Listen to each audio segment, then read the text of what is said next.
चलिए ठीक है। तो हम लोग स्टार्ट करेंगे आज थर्मोडायनेमिक्स। और जो थर्मोडायनेमिक्स एज अ सब्जेक्ट होता है उसको हम लोग 4 या 5 सब टॉपिक्स में क्लासिफाई करेंगे या कैटेगराइज करेंगे। जैसे फॉर एग्जांपल एक सब टॉपिक होगा थर्मल एक्सपेंशन। सब लोग को बेसिक नॉलेज है थर्मल एक्सपेंशन के बारे में कि जब भी हम किसी ऑब्जेक्ट को हीट करते हैं तो उसके डायमेंशंस में इंक्रीमेंट होता है। अगर लीनियर ऑब्जेक्ट है तो लेंथ इंक्रीज करेगी, अगर सरफेस एरिया है तो वो इंक्रीज करेगा, वॉल्यूम है तो उसमें भी इंक्रीमेंट होगा। कब? जब हम किसी ऑब्जेक्ट का टेम्परेचर इंक्रीज करते हैं तो उसके जो डायमेंशंस में इंक्रीमेंट आता है उसे हम बोलते हैं थर्मल एक्सपेंशन। तो थर्मोडायनेमिक्स का एक सब पोर्शन होगा थर्मल एक्सपेंशन। मैं बिल्कुल शॉर्ट में लिख रहा हूँ क्योंकि आगे तो हमें पढ़ना ही है। तो थर्मोडायनेमिक्स में एक सब टॉपिक होगा थर्मल एक्सपेंशन। थर्मल एक्सपेंशन के बाद एक और सब टॉपिक होता है मैकेनिज्म्स ऑफ हीट ट्रांसफर, जो कि बहुत इंपॉर्टेंट है। हीट ट्रांसफर मैकेनिज्म जिसे हम बोलते हैं, 3 टाइप के मैकेनिज्म जहाँ पर हम लोग स्टडी करते हैं, कंडक्शन, कन्वेक्शन एंड रेडिएशन। बिल्कुल सुना हुआ लग रहा होगा, 9-10 में बेसिक लेवल पे थोड़ा बहुत पढ़ा होगा आप लोगों ने। तो इसके बाद जो एक और क्लासिफिकेशन होता है थर्मोडायनेमिक्स का, जो एक सब टॉपिक होगा वो होगा मैकेनिज्म्स ऑफ हीट ट्रांसफर।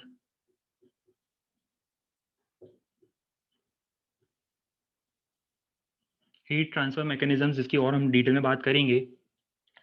और इसके बाद ऑब्वियसली आएगा लॉज ऑफ थर्मोडायनेमिक्स, जो इसका सबसे इंपॉर्टेंट एक्सपेक्ट है, जो आप लोगों को फिजिक्स में भी स्टडी करना है, केमिस्ट्री में भी स्टडी करना है। केमिस्ट्री में भी थर्मोडायनेमिक्स टॉपिक होगा, बिल्कुल कॉमन टॉपिक है दोनों के लिए।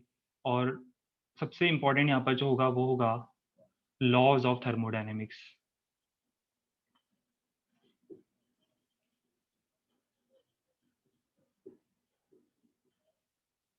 हम देखेंगे कि लॉज ऑफ थर्मोडायनेमिक्स का रियल लाइफ में क्या सिग्निफिकेंस है, क्या इंपॉर्टेंस है, और इन्हें हम कैसे यूज करते हैं। मतलब जो कंप्लीट टॉपिक है उसका जो मेन पोर्शन है वो तो लॉज ऑफ थर्मोडायनेमिक्स ही है।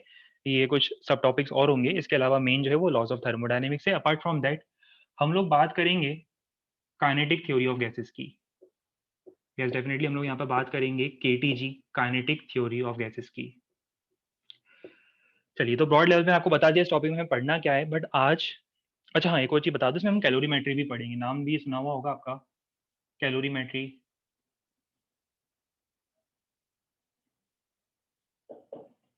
हीट और उसका मेजरमेंट, कैलोरी की definition, Q equals to MS delta T, specific heat capacity. अच्छा, आप मुझे एक बार थोड़ा सा ये बता दो, आप लोग इन टर्म से थोड़ा बहुत फैमिलियर हो या नहीं हो? कैलोरीमेट्री और थोड़े बहुत ये जो टर्म्स होते हैं, कैलोरी की डेफिनेशन क्या होती है। चलिए, फैमिलियर नहीं है कोई बात नहीं, थोड़ा बहुत सुना होगा आप लोगों ने। ऑल दो कम्प्लीटली मैं एज्यूम कर रहा हूँ कि आप लोग कम्प्लीटली तो फैमिलियर नहीं हो, बट हाँ थोड़ा बहुत सुना होगा। चलिए, तो हम इनको डिटेल में डिस्कस करेंगे। बट आज आज हम लोगों को क्या करना है, आज थर्मोडायनेमिक्स की हम स्टार्टिंग करेंगे। आज हम थर्मोडायनेमिक्स की स्टार्टिंग करेंगे विद द कंसेप्ट ऑफ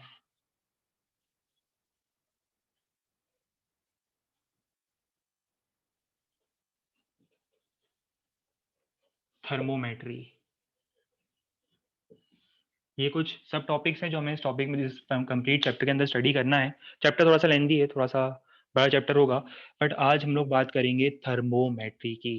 देखो, थर्मोडायनेमिक्स स्टडी करने से पहले हमें टेम्परेचर क्या होता है और हम टेम्परेचर को किसे मेजर करते हैं, टेम्परेचर क्या होता है, टेम्परेचर की डेफिनेशन क्या होती है, टेम्परेचर को हम मेजर कैसे करते हैं, और उससे रिलेटेड जो कैलकुलेशंस होते हैं पहले हमें उनकी बात करनी पड़ेगी। और उसकी बात करेंगे हम under the heading of thermometry. तो चलिए अब टॉपिक को हम लोग फॉर्मली स्टार्ट करते हैं। तो हेडिंग लिख लो, थर्मोडायनामिक्स। नहीं, ये डायग्राम वगैरह कुछ नहीं बनाना है, ट्री डायग्राम नोट नहीं करना है। ये तो बस मैं आपको थोड़ा सा इंट्रोडक्शन दे रहा था टॉपिक का, कि आगे टॉपिक का फ्लो कैसा होगा।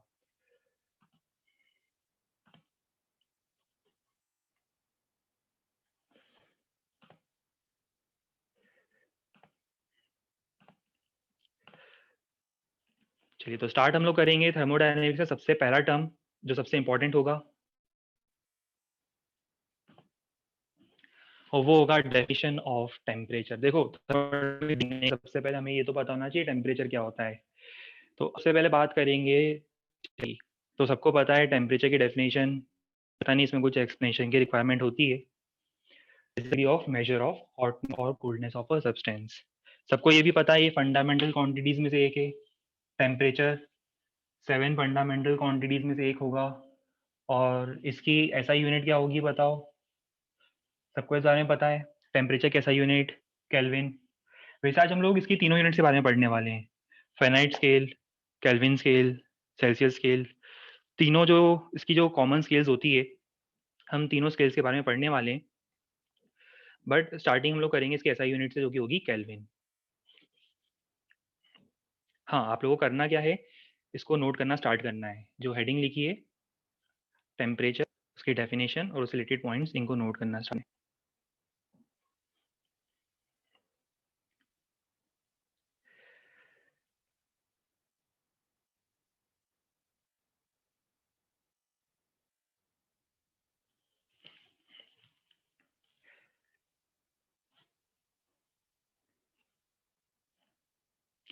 अच्छा, मीनवाइल एक और पॉइंट है कि क्लास नोट्स वैसे तो आप लोग अच्छे से प्रिपेयर कर रहे होंगे, बट थोड़ा सा इस बारे में भी गाइडेंस दे दूँ मैं। क्लास नोट्स अच्छे से प्रिपेयर करना है अपने को। जितने भी पॉइंट्स हम लोग डिस्कस करेंगे, सभी पॉइंट्स आपको प्रॉपर वे में कॉपी में नोट डाउन करने हैं, क्योंकि जब रिवीजन करोगे हम लोग क्लास नोट्स का ही यूज़ करेंगे रिवीजन के लिए, ठीक है? अच्छा, और साथ में ये भी अज्यूम करते जा रहा हूँ कि जब आप नोट कर रहे हो तो सिर्फ ब्लाइंडली या ब्लैंकली नोट नहीं करना है। क्या नोट कर रहे हो, उस पॉइंट को आपको याद भी करते जाएं।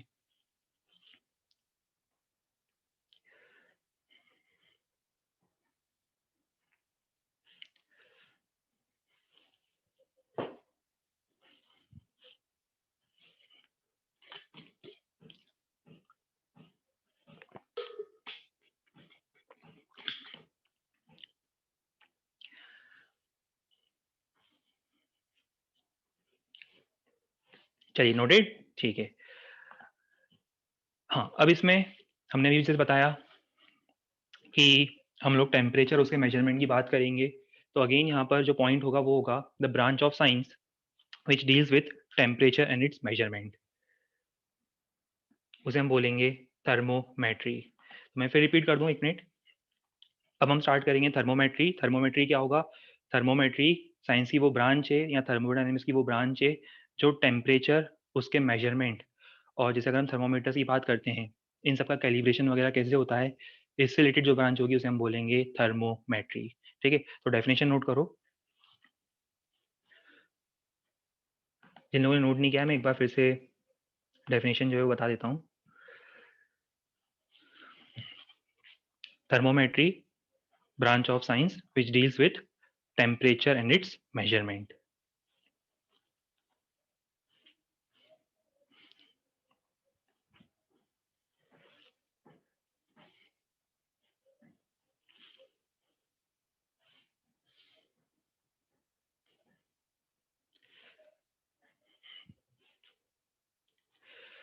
चलिए, नोट कर लिया। अब नेक्स्ट पॉइंट पे थोड़ा हम एक्सप्लेन करते हैं। अब सबसे मेन कंसर्न पता है हमारा, सबसे पहला कंसर्न क्या है? कि हमें टेम्परेचर मेजर करना है। पर प्रॉब्लम ये है कि टेम्परेचर मेजर हम करेंगे कैसे? तो टेम्परेचर मेजर करने के लिए हम लोग कुछ प्रॉपर्टीज का यूज करने वाले हैं, जिन्हें हम बोलते हैं, ध्यान से सुनना अभी, कुछ प्रॉपर्टीज का यूज करने वाले हैं जिन प्रॉपर्टीज को हम लोग बोलते हैं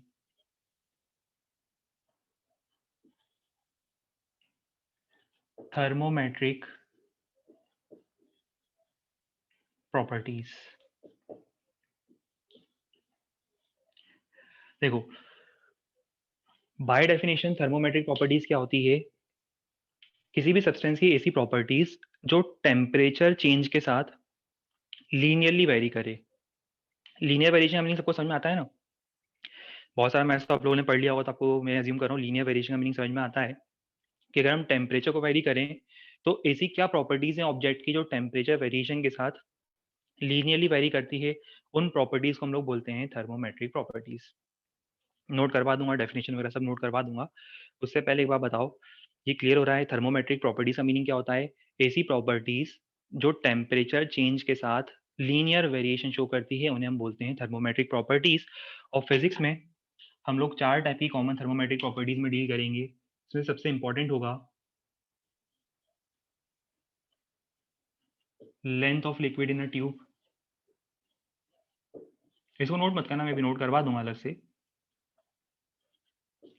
length of liquid in a tube, ये सबसे बेसिक थर्मोमेट्रिक प्रॉपर्टी होती है, आप लोगों ने देखा होगा। थर्मोमीटर्स के अंदर क्या होता है? एक थिन ट्यूब के अंदर मर्क्यूरी फील्ड होता है, लिक्विड फील्ड होता है, और जब टेम्परेचर इंक्रीज होता है तो उसके साथ क्या होता है, उसके लेंथ में लीनियर इंक्रीमेंट आता है, और उस लीनियर इंक्रीमेंट के हेल्प से हम लोग क्या कर सकते हैं, उस लीनियर इंक्रीमेंट के हेल्प से हम लोग टेम्परेचर को मेजर कर सकते हैं। तो फर्स्ट थर्मोमेट्रिक प्रॉपर्टी होगी length of liquid in a capillary tube. Note नहीं करना है अभी, बस पहले मुझे ये बताओ यहाँ तक सब लोग फॉलो कर पा रहे हो मैं क्या बोलना चाह रहा हूँ? लीनियर वेरिएशन समझ में आता है सबको? टेम्परेचर इंक्रीज करेंगे तो लेंथ भी लीनियरली इंक्रीज करेगी along with increment in temperature. Second thermometric property होगी, शॉर्ट में लिख रहा हूँ, अभी हम लोग पूरा डिटेल में लिखवा देंगे। Pressure of an ideal gas at constant volume. समझ में आ गया होगा ये तो। Pressure of an ideal gas, real gas की बात नहीं कर रहे हैं हम लोग, आइडियल गैस की बात कर रहे हैं, और हम लोग आगे थर्मोमीटर्स में देखेंगे भी, इसके हेल्प से भी हम थर्मोमीटर्स क्रिएट करते हैं। Pressure of an ideal gas at constant volume, क्यों? क्योंकि अगर वॉल्यूम कांस्टेंट है तो pressure is proportional to, directly proportional to temperature, अगर आइडियल गैस है, provided gas is ideal gas.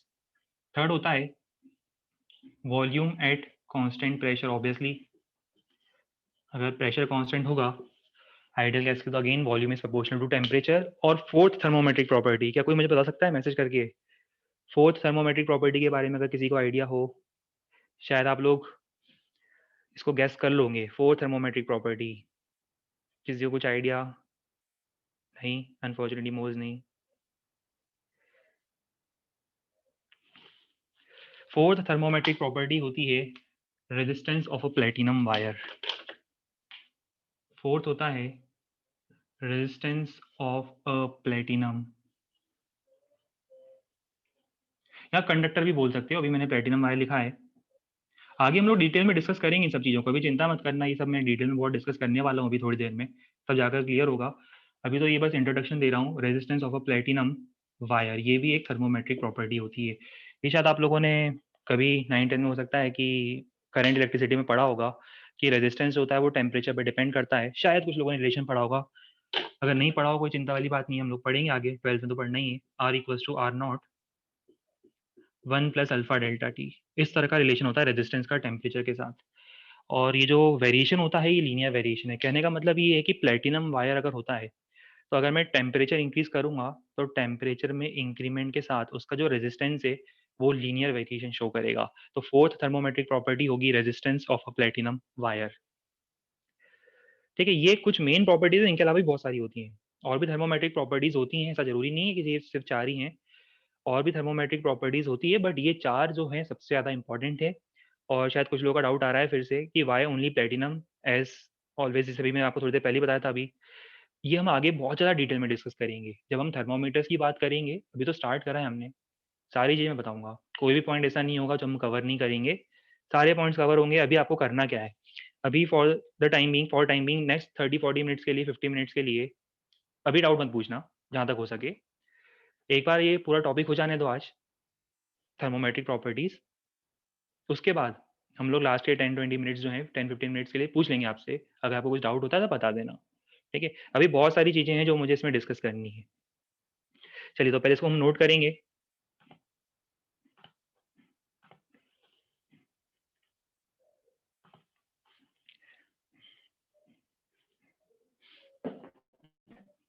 ये सब हेडिंग है थर्मोमेट्रिक प्रॉपर्टी, वो प्रॉपर्टीज जो टेम्परेचर वेरिएशन के साथ लीनियरली वेरी करती है।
चलिए नोट कर लिया है सब लोगों ने। अब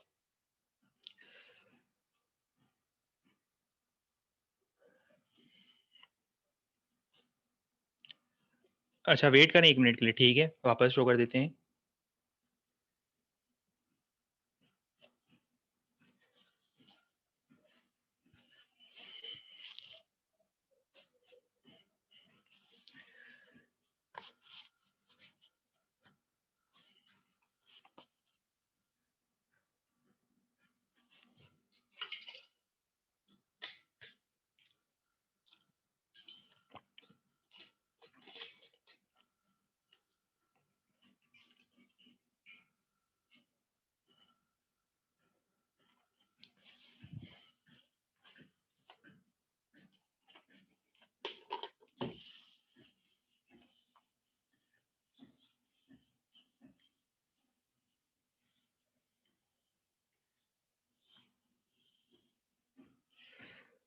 चलो अब थोड़ा हम डिटेल में देखते हैं कि थर्मोमेट्रिक प्रॉपर्टी हमने स्टडी क्यों करा और एग्जैक्टली ये टेम्परेचर जो है ये मेजर कैसे हो सकता है, या टेम्परेचर को हम मेजर कैसे कर सकते हैं। देखो अब ये डिस्कशन थोड़ा सा इंटरेस्टिंग लगेगा। अभी कुछ नोट नहीं करना है, प्रॉपर तरीके से मैं नोट कराऊंगा। थोड़ी देर के लिए बस कंसेप्ट पर एम्फेसिस करना, सिर्फ कंसेप्ट फॉलो कर लो, आगे हम पूरे इस कंप्लीट टॉपिक में यही कंसेप्ट यूज करेंगे। देखो कंसेप्ट की स्टार्टिंग कहाँ से होती है। सपोज आपके पास एक अननोन बीकर है, एक बीकर है जिसमें अननोन लिक्विड है।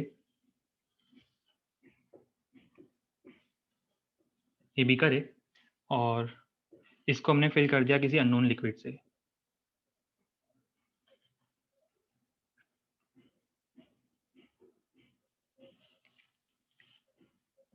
इमेजिन करो अभी थर्मोडायनेमिक्स डेवलप नहीं हुआ है, और इमेजिन करो हमने आपके सामने एक बकेट रख दी।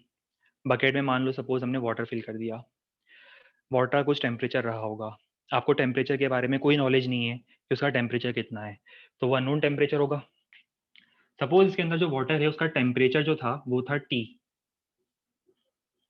इसके अंदर जो वाटर है या जो लिक्विड है उसका टेम्परेचर कितना था टी। ये वो टेम्परेचर है जिसके बारे में हमें अभी तो कोई नॉलेज नहीं है, पर आपको इस टेम्परेचर को मेजर करना है। अच्छा मुझे बताओ, जब भी आपको किसी क्वांटिटी को मेजर करना होता है तो उसके लिए आप क्या करते हो। अगर आपसे कोई भी क्वांटिटी मेजर करने के लिए कहा जाता है तो उसके लिए आप क्या करते हो। सबसे पहले बिल्कुल सही, कंपैरिजन, बिल्कुल सही। रिपीट कर दें, अरे अभी तो हमने स्टार्ट किया है। चलिए अगर आपको किसी टेम्परेचर को या किसी भी क्वांटिटी को मेजर करना हो, सपोज आपको किसी क्वांटिटी को मेजर करना है, तो मेजर करने के लिए आप क्या करोगे, कुछ रेफरेंस लोगे, किसी रेफरेंस से कंपैरिजन में इसको मेजर करोगे ना। तो देखो अभी स्टोरी क्या चल रही है। स्टोरी ये चल रही है कि एक बीकर के अंदर लिक्विड है at some unknown temperature T. ये अननोन टेम्परेचर, ये कैसा टेम्परेचर है, ये है अननोन टेम्परेचर टी। लिख देते हैं इसको, अननोन टेम्परेचर टी। वैल्यू नहीं पता हमें टेम्परेचर की, हमें इसे मेजर करना है। तो इसके लिए हमें कुछ रेफरेंस लेकर आना पड़ेगा। अब हमारे पास टेम्परेचर का तो कोई रेफरेंस है ही नहीं अभी तक। तो इसके लिए लोगों ने क्या करा पता है, बहुत इंटरेस्टिंग काम करा लोगों ने।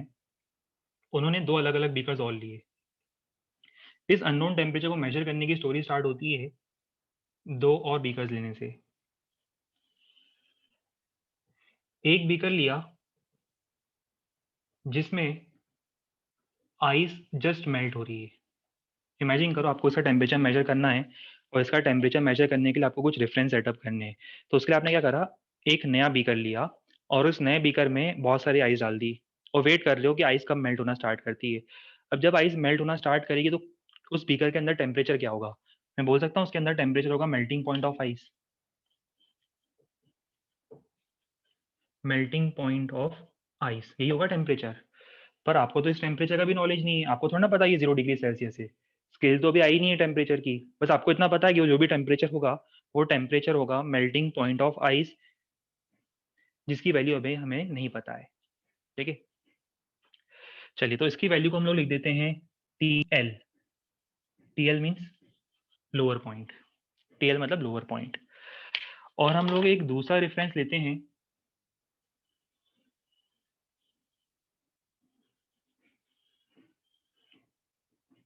सेकेंड रेफरेंस लेते हैं जिसके अंदर हम लोग वाटर को बॉइलिंग पॉइंट पर ले आते हैं, मतलब हम वाटर को बॉईल करना स्टार्ट कर रहे हैं, वाटर को हीट करते हैं और जब वाटर बॉईल होना स्टार्ट करता है तब हम लोग यहाँ पर इसको सेकेंड रेफरेंस लेते हैं, इसको हम बोलेंगे बॉइलिंग पॉइंट ऑफ वाटर। अभी हमें नहीं पता ये 100 डिग्री है, इसको हम बोल देंगे TU। TU मीन्स अपर पॉइंट। ये दो रेफरेंस हमने टेम्परेचर ले लिए, दो रेफरेंस ले लिए हम लोगों ने, एक लिया जिस पर आइस मेल्ट होती है, एक लिया जिस पर वाटर बॉईल होता है।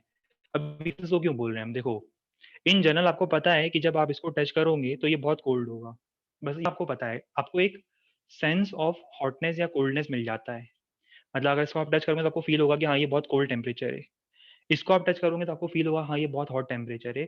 अब इन दोनों के कंपैरिजन में आप देखना चाहते हो कि ये जो थर्ड बीकर था, अननोन टेम्परेचर था, ये जो अननोन टेम्परेचर है इसका डिग्री ऑफ हॉटनेस या कोल्डनेस क्या है, पर आप डायरेक्टली मेंशन नहीं करोगे, इसके लिए आपने अभी कुछ थर्मोमेट्रिक प्रॉपर्टीज डिस्कस करी थी हम लोगों ने, आप उनका यूज करोगे। आप पता है क्या करोगे, आप एक कॉलम के अंदर या एक थिन ट्यूब के अंदर लिक्विड फिल करोगे, प्रेफरेबली मर्क्यूरी, क्यों होता है वो भी मैं आगे बताऊंगा। सपोज करो आपने मर्क्यूरी फिल करा, मर्क्यूरी का कुछ एक्सपेंशन होता है और ये जो मर्क्यूरी की लेंथ आती है ये आती है मान लो x, ये लेंथ आ रही है मर्क्यूरी की, ये है length of mercury in the tube, मान लो ये टोटल लेंथ आती है x। अब आप क्या करोगे, उसी ट्यूब को, ये जो दो आपने रेफरेंस बकेट्स लिए हैं, ये जो हमारी दो रेफरेंस बकेट्स हैं, इनमें हम प्लेस करेंगे।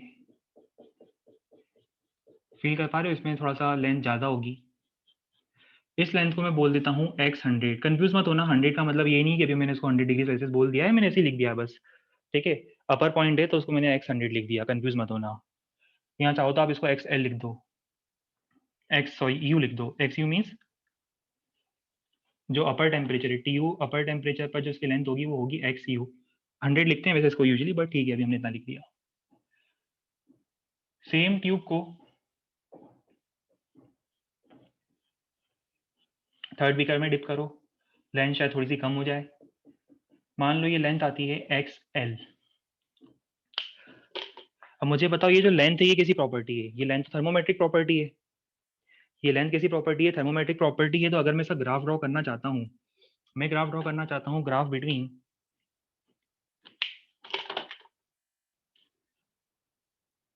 थर्मोमेट्रिक प्रॉपर्टी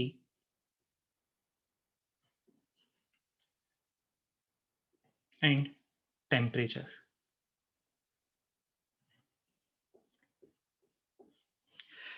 हम ग्राफ ड्रॉ करना चाहते हैं between thermometric property x and temperature T।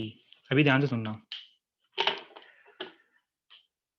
जब टेम्परेचर इतना है, ध्यान से सुनना, जब टेम्परेचर इतना है तो लेंथ इतनी है, ये पहला पॉइंट मिलेगा आपको, इसको मैं ब्लू कलर में प्लॉट कर देता हूँ। जब टेम्परेचर कितना है, जब टेम्परेचर है, या जब लेंथ इतनी बोल देते हैं, साहब बोल देते हैं कि जब लेंथ है कितनी XL, तब टेम्परेचर था TL। इस लेंथ पर टेम्परेचर ये था, ठीक है, इस लेंथ पर टेम्परेचर ये है। जब लेंथ होती है XU, ये फर्स्ट पॉइंट हो गया। सेकंड पॉइंट क्या मिलेगा हमें, सेकंड पॉइंट हमें यहाँ कहीं मिलेगा, जब लेंथ होती है XU तो टेम्परेचर होता है TU। इसको भी भूल जाओ, 2 मिनट के लिए इसको साइडलाइन कर दो, भूल जाओ उसके बारे में, बस ये दो पॉइंट्स मैंने ड्रॉ करे। इनको मैं जब ज्वाइन करूंगा तो मुझे पता है इनको मुझे कैसे ज्वाइन करना है, मुझे पता है कि मुझे इनको स्ट्रेट लाइन से ज्वाइन करना है, क्योंकि ये एज्यूम क्या है मैंने कि जो उसकी लेंथ है it is a thermometric property, तो मैं बोल सकता हूँ कि टेम्परेचर और इस थर्मोमेट्रिक प्रॉपर्टी में जो वेरिएशन होगा it will be a straight line variation. बात समझ रहे हो ना, जब टेम्परेचर इतना था, जब टेम्परेचर इतना था थर्मोमेट्रिक प्रॉपर्टी इतनी थी, जब टेम्परेचर इतना होगा, जब बॉइलिंग पॉइंट ऑफ वाटर की थर्मोमेट्रिक प्रॉपर्टी इतनी होगी। अब क्वेश्चन ये है कि जब थर्मोमेट्रिक प्रॉपर्टी इतनी है, जब थर्मोमेट्रिक प्रॉपर्टी इतनी है तो अब टेम्परेचर कितना होगा। मैं फिर रिपीट करूंगा, जब टेम्परेचर था मेल्टिंग पॉइंट ऑफ आइस तो थर्मोमेट्रिक प्रॉपर्टी की वैल्यू थी XL। जब टेम्परेचर था TU मतलब बॉइलिंग पॉइंट ऑफ वाटर, तो थर्मोमेट्रिक प्रॉपर्टी की वैल्यू है XU। अब क्वेश्चन रिवर्स है कि जब थर्मोमेट्रिक प्रॉपर्टी की वैल्यू X है तब वो नोन टेम्परेचर कितना होगा। अब आपको समझ में आ रहा है कि लीनियर वेरिएशन का इंपॉर्टेंस क्या है। क्या आपको ये क्लियर हो रहा है कि लीनियर वेरिएशन से मैं क्या कर सकता हूँ, मैं फाइंड कर सकता हूँ इस वैल्यू को? कैसे फाइंड कर सकता हूँ, जल्दी से बता दो। अब तो बहुत इजीली क्लियर होना चाहिए। देखो हम इक्वेशन क्या लिखेंगे, t minus T L upon T U minus T L is equal to X minus X L upon X U minus X L.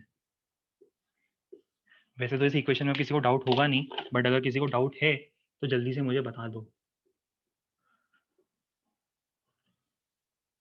बहुत इंपॉर्टेंट इक्वेशन मैंने आप लोगों के सामने लिखी है। रेलेवेंस आपको अभी समझ में नहीं आएगा, 10-15 मिनट बाद सारी चीज़ें एक साथ लिंक में बैठेगी, तब आपको रेलेवेंस समझ में आएगा कि हम ऐसा क्यों पढ़ रहे हैं। पहले इक्वेशन देख के बताओ जल्दी से, अभी नोट नहीं करना है। अच्छा एक्सप्लेन करें इस वेरिएशन को भी, अच्छा ठीक है। कुछ नहीं करा है, हम लोगों ने स्ट्रेट लाइन पढ़ते हो ना आप लोग, 2 पॉइंट्स दिए हुए हैं, कोऑर्डिनेट ज्योमेट्री पढ़ा है नहीं पढ़ा है? मैथ्स तो फेवरेट सब्जेक्ट होगा ना आप लोगों का। 2 पॉइंट्स है x1 y1 x2 y2, join करने वाली स्ट्रेट लाइन की इक्वेशन क्या लिखते हो आप लोग? लिखते हो ना y minus y1 upon y2 minus y1 equals to x minus x1 upon x2 minus x1। यहाँ ऐसा लिखते हो ना y माइनस y1, मतलब स्लोप इक्वल करा है, कुछ भी नहीं करा, स्लोप इक्वल करा है। देखो बहुत बेसिक साइंस में बता दो, इसमें कुछ करने वाली बात ही क्या है। स्लोप इक्वल कर रहा हूँ मैं एक तरह से, टर्म्स को उधर ले गया हूँ, स्ट्रेट लाइन की इक्वेशन लिखी एक तरह से आपके सामने। x और y की जगह मैंने t और x लिख दिया है, स्ट्रेट लाइन की इक्वेशन है, समझ में आना चाहिए सबको। ये x1 y1 है एक तरह से, ये x2 y2 है और ये x y है, बता दो तो हम आगे बढ़ पाएंगे। ठीक है, हाँ अब सुनो, बस अभी मुझे एक ही पॉइंट ऐड करना है, अब शायद आपको पूरी चीज स्ट्राइक कर जाएगी। अभी तक मैंने टेम्परेचर डिफाइन कर दिया है कि degree of measure of hotness और कोल्डनेस, पर क्या मैंने स्केल डिफाइन करी? Celsius scale, Fahrenheit scale, kelvin scale, अभी तक मैंने कुछ डिफाइन नहीं करा। पर अब इंटरेस्टिंग बात क्या है? इंटरेस्टिंग बात ये है कि जो इक्वेशन है ना, ये वाली इक्वेशन का जो राइट हैंड साइड है, ये राइट हैंड साइड है, ये राइट हैंड साइड जो होगा ये इस बात से इंडिपेंडेंट होगा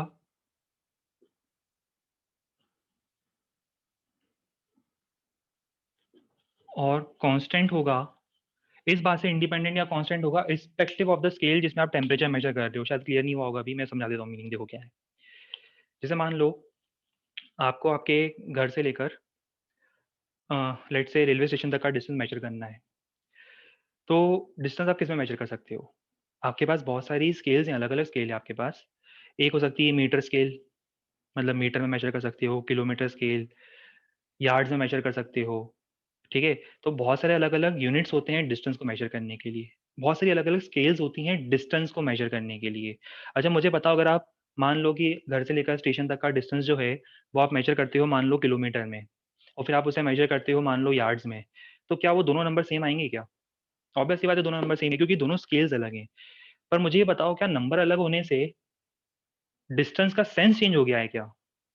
कैसा है, क्या नंबर दोनों अलग अलग इसका मतलब डिस्टेंस का सेंस ही चेंज हो गया, मतलब अलग अलग डिस्टेंस है? नहीं, वो दोनों एक ही डिस्टेंस को रिप्रेजेंट कर रहे हैं, डिस्टेंस तो एक ही है, बस आपने स्केल्स अलग अलग यूज कर ली, इसलिए वो वैल्यूज अलग अलग आ रही है। अब ध्यान से सुनना, देखो मैं मेल्टिंग पॉइंट, बस एक ही स्टेटमेंट है, बस एक ही बात बताऊंगा, इंपॉर्टेंट स्टेटमेंट ये समझ लो बस। मैं मेल्टिंग पॉइंट ऑफ आइस को चाहे सेल्सियस स्केल में मेजर करूं, चाहे केल्विन स्केल में मेजर करूं, चाहे फ़ारेनहाइट में मेजर करूं, चाहे आगे कोई नया स्केल ले आऊं और उसमें मेजर करूं, किसी भी मेजर कर लूं, सेंस ऑफ टेम्परेचर तो वही रहेगा ना। सेंस का मतलब समझा रहा है, डिग्री ऑफ कोल्डनेस तो उतना ही रहेगा उसके अंदर, चाहे उसको मैं बोलूँ 0 डिग्री सेल्सियस या मैं उसको बोल दूँ रफली 273 केल्विन, नंबर चेंज हो गया है, पर टेम्परेचर का सेंस तो वही है ना। तो मुझे बताओ उस टेम्परेचर पर, उस पर्टिकुलर टेम्परेचर पर, चाहे उस टेम्परेचर को मैं किसी भी स्केल में मेजर करूँ, उस टेम्परेचर पर एक्स एल की वैल्यू तो हमेशा सेम आएगी ना, एक्स एल की वैल्यू तो हमेशा उतनी आएगी ना उस टेम्परेचर पर। हाँ या ना, जल्दी बोल दो। आज क्योंकि पहला दिन है तो मुझे पता नहीं आप लोगों को, क्योंकि हो सकता है कि ट्यूनिंग जो होता है मेंटेन करने में थोड़ा टाइम लगता है, तो पॉसिबली ऐसा हो सकता है, मुझे भी थोड़ा बहुत आप लोगों के बारे में पता चलता रहेगा, आप लोगों को भी थोड़ा बहुत मेरे बारे में पता चलता रहेगा, तो शायद पॉसिबली एक आध वीक में, होपफुली, कंफर्म तो नहीं बोल सकता हूँ, बट होपफुली हम लोग की ट्यूनिंग जो है थोड़ा सा ठीक बैठ जाएगी। बट सबको क्लियर हो रहा होगा कि मैं इस टेम्परेचर को किसी भी स्केल में मेजर करूँ, नंबर अलग हो सकता है, 0 डिग्री सेल्सियस की 273 केल्विन आ सकता है, बट उस पर्टिकुलर डिग्री ऑफ कोल्डनेस पर एक्स एल की वैल्यू हमेशा उतनी ही आएगी। जैसे मान लो 5 सेंटीमीटर आ रही तो 5 सेंटीमीटर ही आएगी। Same case, boiling point of water को मैं किसी भी टेम्परेचर स्केल में मेजर करूँ, टेम्परेचर का सेंस तो वही रहेगा ना, डिग्री ऑफ हॉटनेस तो उतना ही रहेगा। तो इसका मतलब एक्स यू की वैल्यू भी फिक्स है। बॉइलिंग पॉइंट ऑफ वाटर पर अगर मैं मर्क्यूरी वाली ट्यूब लेता हूँ तो उसकी लेंथ भी फिक्स रहेगी हमेशा। और उसी तरह से ध्यान से सुनना, अब इस अननोन टेम्परेचर को मैं किसी भी स्केल में मेजर कर लूँ, किसी भी स्केल में मेजर कर लूँ, पर उस अननोन टेम्परेचर पर जो लिक्विड है उसकी लेंथ फिक्स्ड आएगी। चाहे उस लेंथ को मैं डिग्री सेल्सियस वाले टेम्परेचर पे मेजर करूँ, चाहे केल्विन वाले टेम्परेचर पे मेजर करूँ, अगर वो लेंथ मान लो 8 सेंटीमीटर आ रही है तो वो 8 सेंटीमीटर ही रहेगी। इसका मतलब क्या है, इस अननोन टेम्परेचर के लिए राइट हैंड साइड फिक्स्ड है, राइट हैंड साइड कांस्टेंट है। और अगर राइट हैंड साइड कांस्टेंट, इसका मतलब समझ में आ रहा है आपको? बहुत इंपॉर्टेंट मीनिंग है। इसका मतलब ये हुआ कि अगर राइट हैंड साइड फिक्स्ड है, इसका मतलब पता है क्या होगा? लेफ्ट हैंड साइड, ये जो लेफ्ट हैंड साइड है ना, ये भी सेम होगी। Same for all temperature scale, same for all temperature scale. अब आप सोच रहे हो इसको पढ़ने से मीनिंग ही क्या निकला हमारा? देखो मीनिंग ये निकला, अब ध्यान से सुनना, अब मीनिंग क्या निकला? मीनिंग ये निकला कि वो अननोन टेम्परेचर अगर मैं डिग्री सेल्सियस में मेजर करता हूँ, अननोन टेम्परेचर को अगर मैं डिग्री सेल्सियस में मेजर करता हूँ, तो मुझे बताओ डिग्री सेल्सियस में मेल्टिंग पॉइंट ऑफ आइस को हम कितना लेते हैं, और बॉइलिंग पॉइंट ऑफ वाटर को? बिल्कुल सही। अब देखो आप लोग सोच रहे होंगे कि 0 100 क्यों लिया गया। देखो अगर मान लो आपको कोई दो नंबर डिफाइन करने हो स्केल बनाने के लिए, एक नई स्केल बनानी है, आपको नई स्केल डिजाइन करनी है, और आपसे कहा जाए कि दो नंबर लो नई स्केल डिफाइन करने के लिए, तो सबसे कन्वीनियंट चॉइस क्या होगी? 0 और 100। सबसे इजी चॉइस होगी आपकी 0 और 100। तो एक्जैक्टली सेल्सियस स्केल में ये होता है। 4 और 100 कौन है भाई? ये 4 और 100 वाले भाई साहब कौन है भाई? जितना हमारे नॉलेज में है वो तो 0 डिग्री सेल्सियस और 100 डिग्री सेल्सियस होता है। चेंज कर लो, शायद आपके कीबोर्ड में 0 और 4 का कुछ प्रॉब्लम चल रहा है। 0 और 100 होता है, ठीक है। तो देखो सेल्सियस स्केल में हम क्या करते हैं पता है? मेल्टिंग पॉइंट ऑफ आइस को हम बोल देते हैं कि 0 डिग्री सेल्सियस होगा, बॉइलिंग पॉइंट ऑफ वाटर को हम बोल देते हैं 100 डिग्री सेल्सियस होगा। स्केल डिफाइन कर दी। देखो ये स्केल डिफाइन हो गई, इसको नंबर दे दिया हमने, इसको नंबर दे दिया कि 0 होगा, इसको नंबर दे दिया 0 होगा, इसको नंबर दे दिया 100 होगा। इसका नंबर अभी निकलना बचा है तो उसको हम बोल देते हैं एक्स, या डिग्री सेल्सियस लिख देता हूँ चलो इसको। ये हो गया 0 डिग्री, ये हो गया 100 डिग्री, और ये सेल्सियस स्केल की बात कर रहा हूँ। उसके बाद कौन आए? केल्विन आए। वैसे केल्विन से पहले फेराइट स्केल भी थी, बट मैं थोड़ा सीक्वेंस अल्टर कर रहा हूँ। बाद में आए केल्विन स्केल। केल्विन स्केल ने कहा कि नहीं हम ऐसा नहीं करेंगे, हम इसको करेंगे 273.15, इसको करेंगे 373.15, और ये अननोन है, ये तो अननोन है ना, के केल्विन। आप सोचेंगे सर इसको 273 और 373 क्यों लिया? हम आगे डिस्कस करेंगे, बताएंगे हम कि ये नंबर्स कहाँ से आए, पर अभी नहीं, बाद में। अभी सिर्फ नोट करते जाना इसको थोड़ी देर बाद। इसी तरह से थर्ड स्केल क्या होगी? थर्ड स्केल कौन सी होगी? फाइनाइट स्केल, याद है ना, पढ़ा हुआ है आपका। 32 डिग्री फ़ारेनहाइट, 212 डिग्री फ़ारेनहाइट, और ये अननोन टेम्परेचर है तो उसको मैं लिख देता हूँ डिग्री फ़ारेनहाइट। अब देखो होगा क्या सेल्सियस स्केल में? देखो सेल्सियस स्केल में मुझे करना क्या है, इसको कांस्टेंट रखना है सबके लिए। तो देखो degree Celsius minus 0/100 - 0, degree Celsius minus 0/100 - 0 is equal to, बताओ क्या होगा? बता सकते हो आगे? समझ में आ गया होगा। Kelvin minus 273.15 upon 373.15 minus 273.15 is equal to, बता दो जल्दी से, इज इक्वल टू क्या लिखूं मैं?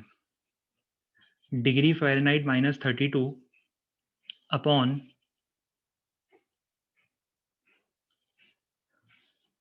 212 माइनस 32। ये है कन्वर्जन बिटवीन डिफरेंट स्केल्स। ये क्या है? अब ये है कन्वर्जन बिटवीन डिफरेंट स्केल्स। मतलब आप आपको अगर उसी टेम्परेचर को सेल्सियस में मेजर करना है तो सेल्सियस में मेजर कर लो, पर अगर उसी को आपको फ़ारेनहाइट में कन्वर्ट करना है तो इन दोनों को इक्वेट कर दो। और वैसे आप लोगों को समझ में आ रहा होगा कि ये कुछ भी नहीं, मैथ्स ही है, सिर्फ मैथ्स पढ़ा रहा हूँ आपको इनडायरेक्टली। देखो ये मैंने कुछ भी नहीं लिखा है, मैंने बस पढ़ा कि जब थर्मोमेट्रिक प्रॉपर्टी मतलब लीनियर वेरिएशन शो करती है, तो मैं क्या कर रहा हूँ बेसिकली, वो जो तीनों लीनियर इक्वेशन है उनको इक्वेट कर रहा हूँ, उनके स्लोप को इक्वेट कर रहा हूँ। देख रहे हो? डिग्री सेल्सियस माइनस 0/100 - 0 कहाँ से आया, समझ में आ रहा है ना? T minus T L upon T U minus T, मतलब unknown temperature lower point, lower point मतलब ये रेफरेंस है पहला, melting upon upper point minus lower point. Upper point मतलब बॉइलिंग पॉइंट ऑफ वाटर, और लोअर पॉइंट मतलब वो melting point of ice. सभी स्केल के लिए सेम होगा। अब हम लोग इसको नोट करेंगे, बट 1 मिनट नोट करने से पहले जल्दी से प्लीज़ अब मुझे ये बताओ, क्या अभी तक आपको ये कंसेप्ट में कुछ स्ट्राइक कर रहा है, नहीं कर रहा है, कि हम लोगों ने थर्मोमेट्रिक प्रॉपर्टी की हेल्प से टेम्परेचर मेजर कैसे किया? किस तरह से एक अननोन टेम्परेचर को मेजर करने के लिए लोगों ने बहुत इंजीनियस मेथड फाइंड करा, बहुत ही ज़्यादा मतलब इंटरेस्टिंग और मेथड फाइंड करा कि 2 अलग-अलग रेफरेंस टेम्परेचर ले लो, एक मेल्टिंग पॉइंट ले लो और एक बॉइलिंग पॉइंट ले लो, और उसके रेफरेंस में उस अननोन टेम्परेचर को मेजर करने की कोशिश कर लो। चलिए, अब अगर ये क्लियर हो तो अब हम लोग इसको नोट करेंगे, क्योंकि बाद हमें से क्वेश्चंस भी ट्राई करने हैं।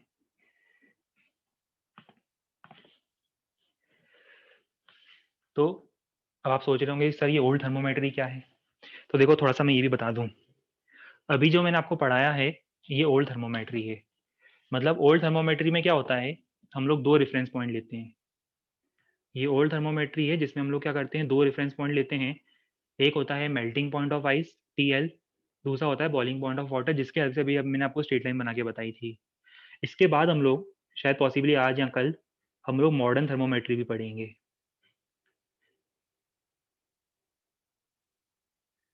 इसमें सिर्फ एक ही रेफरेंस पॉइंट होता है, क्योंकि एक पॉइंट ऑलरेडी डिफाइंड होता है और वो पॉइंट होता है triple point temperature of water. अभी डिस्कस नहीं करेंगे, कंफ्यूजन अभी नहीं क्रिएट करेंगे, अभी आपको सिर्फ ओल्ड थर्मोमेट्री पढ़नी है, ठीक है? नोट करो इसको।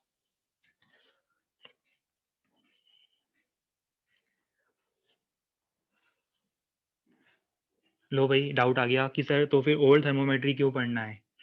ठीक है, दोनों चीज़ें इंपॉर्टेंट होगी, दोनों चीज़ें रेलेवेंट होगी, और हम आगे देखेंगे इसका यूज़। अच्छा, एक और डाउट आया है कि how can we derive this from other 3 properties? देखो, जिसने भी डाउट पूछा है, थोड़ा-सा मैं आपको आगे का ओवरव्यू बता देता हूँ, क्योंकि आप लोगों के माइंड में बहुत सारे कंसर्न्स आ रहे हैं अभी से। हम क्या पढ़ेंगे, पढ़ेंगे, नहीं पढ़ेंगे? देखो, आगे जाकर हम लोग क्या करेंगे ना, थर्मामीटर्स की बात करेंगे, ठीक है?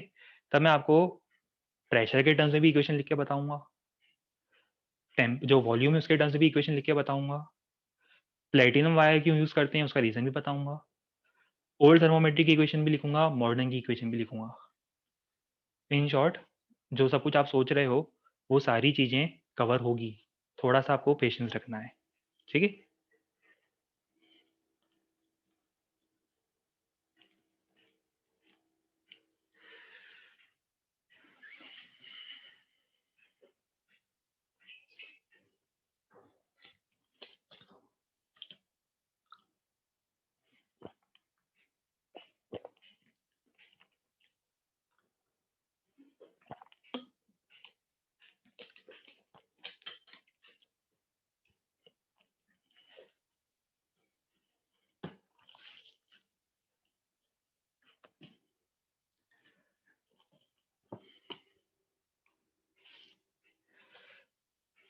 ठीक है, अब इसको आप चाहो तो क्या कर सकते हो, x माइनस एक्स नॉट लिख दो, या जैसे हम लोगों ने अभी बोर्ड पे लिखा था वैसा लिख सकते हो। चाहो तो एक काम करो, अब आप बोर्ड से नोट कर लो, ठीक है?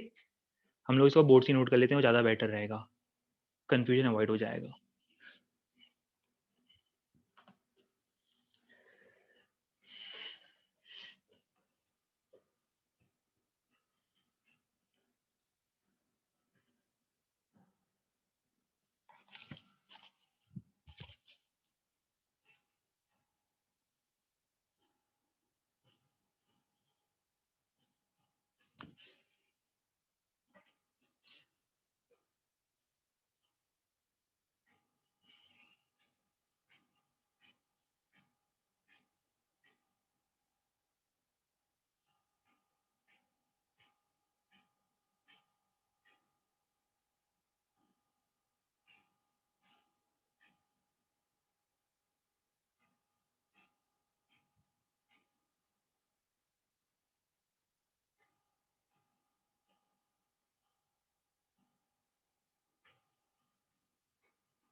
अच्छा नोट क्या करना है, ठीक है देखो अभी आपको सिर्फ यही चीज नोट करनी है।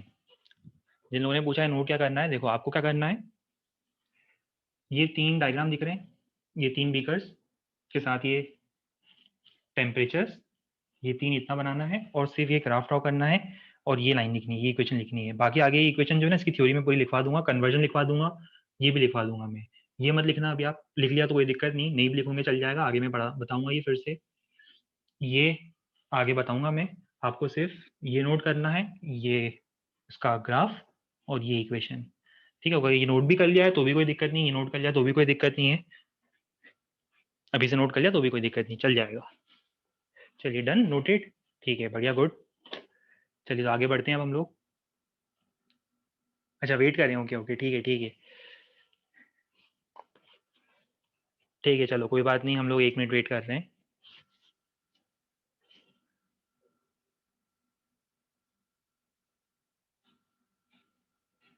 लो भाई रितेश का मैसेज आया है, sir why do you teach so slow. करेंगे करेंगे, एक दिन आपको पता ही नहीं चलेगा हम कितनी स्पीड टीच कर चुके होंगे। आज फर्स्ट डे है, मैं भी आपको अच्छे से नहीं जानता हूँ, आप भी मुझे अच्छे से नहीं जानते हो। ठीक है, पेस एडजस्ट होगा, टाइम लगेगा। आप क्यों इतनी चिंता कर रहे हो, आप कंसेप्ट पर ध्यान दो।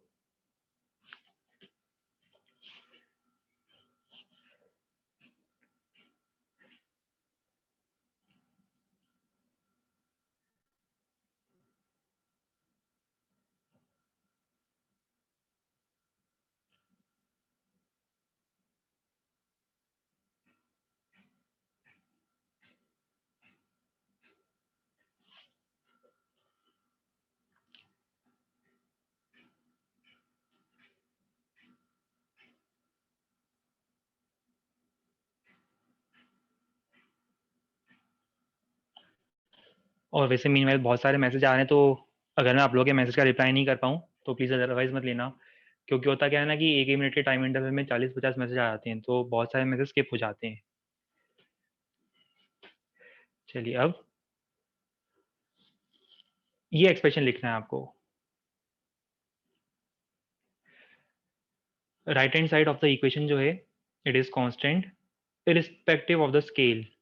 ये जो राइट हैंड साइड है ना, ये कांस्टेंट होगा, इंडिपेंडेंट होगा, इरिस्पेक्टिव ऑफ द स्केल, जिसको हमने टेम्परेचर मेजर करने के लिए यूज करा है। तो इसका मतलब क्या होगा, लेफ्ट हैंड साइड जो है वो भी सभी स्केल्स के लिए इक्वल होगा।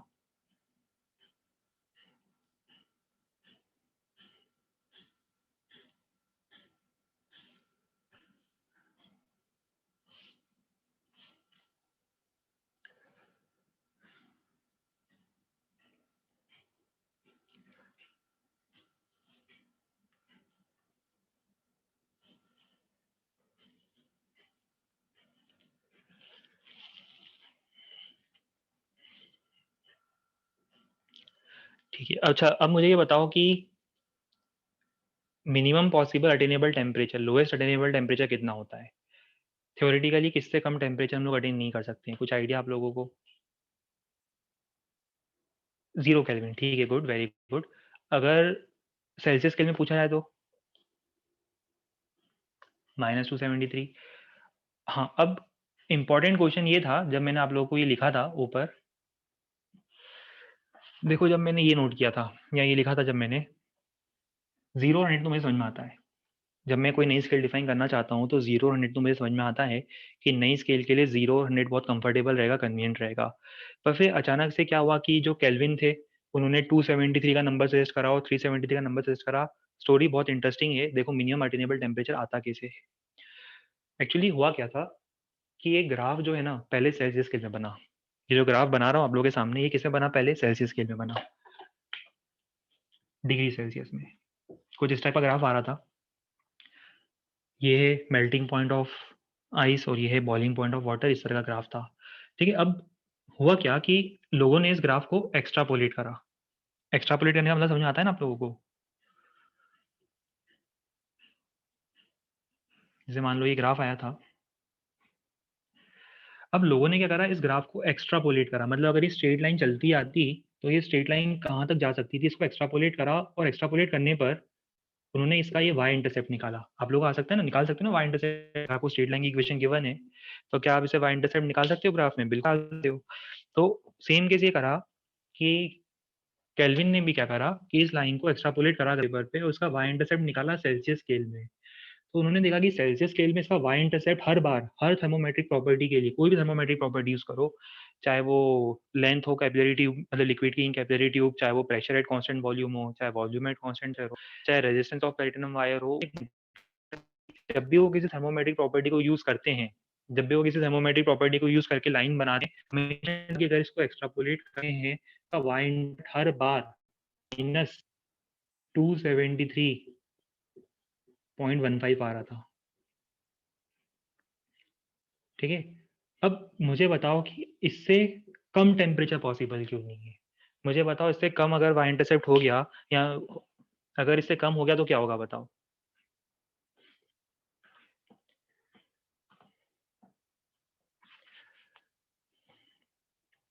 नहीं नहीं, एट दिस टेम्परेचर गैस की फ्रीजिंग वाली बात नहीं है। देखो समझ में आ गया होगा आपको। इससे कम इसलिए पॉसिबल नहीं है क्योंकि देखो यहाँ तक आते आते आपने थर्मोमेट्रिक प्रॉपर्टी की वैल्यू को जीरो कर दिया। देखो दिख रहा है, थर्मोमेट्रिक प्रॉपर्टी की वैल्यू जीरो हो गई। एक्स एक्सिस देखो, यहाँ तक आते आते आपने थर्मोमेट्रिक प्रॉपर्टी की वैल्यू जीरो कर दी। अब अगर आप इससे भी नीचे जाते हो तो थर्मोमेट्रिक प्रॉपर्टी की वैल्यू नेगेटिव चली जाएगी। समझ में आ रहा है क्या बोल रहा हूँ? ग्राफ रीड करना सबको आता है ना?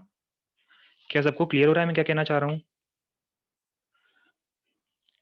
हाँ बिल्कुल सही। और समझ में आ गया होगा कि थर्मोमेट्रिक प्रॉपर्टी को हम अब नेगेटिव तो नहीं कर सकते ना। क्या आप लोग length of liquid in a tube को नेगेटिव कर सकते हो? रेजिस्टेंस को नेगेटिव कर सकते हो?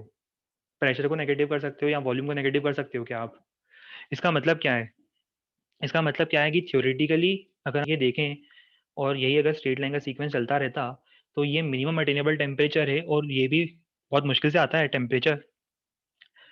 इससे कम टेम्परेचर पॉसिबल नहीं है। ये टेम्परेचर होता है एब्सोल्यूट जीरो, जहाँ पर पूरा मॉलिक्यूलर मोशन जो होता है वो सीज कर जाता है, और इससे कम टेम्परेचर हमारे लिए पॉसिबल नहीं है। तो यहाँ से जो नंबर आया, देखो नंबर क्या आया, -273.15 डिग्री सेल्सियस। अब केल्विन ने क्या सोचा? केल्विन ने ये सोचा कि हम अब एक नई स्केल डिफाइन करेंगे जिसमें टेम्परेचर कभी नेगेटिव जाएगा ही नहीं। तो उन्होंने क्या करा, इसको जीरो बोल दिया। हमने इसको बोल दिया कि इट इज जीरो केल्विन उनके स्केल में। मतलब केल्विन ने क्या करा, अब इसके हेल्प से एक नई स्केल डिफाइन करी जहां पर zero kelvin is the lowest attainable temperature, और उनकी हमेशा रहेगी फिर। अब ठीक है, तो इसको जीरो केल्विन बोलने से क्या करा उन्होंने बताओ? जीरो केल्विन बोलने के बाद उन्होंने बोला कि ये जरूर जीरो केल्विन है, पर वो नंबर ऑफ डिवीजन सेम रखेंगे। डिवीजन सेम रखने का मतलब समझ में आ रहा है? देखो, इनिशियल वैल्यू चेंज हो गई है पर नंबर ऑफ डिवीजन सेम होने का मतलब क्या है? नंबर ऑफ डिवीजन सेम होने का मतलब है कि 1 डिग्री सेल्सियस का चेंज, 1 डिग्री सेल्सियस का चेंज और 1 केल्विन का चेंज उन्होंने सेम रखा।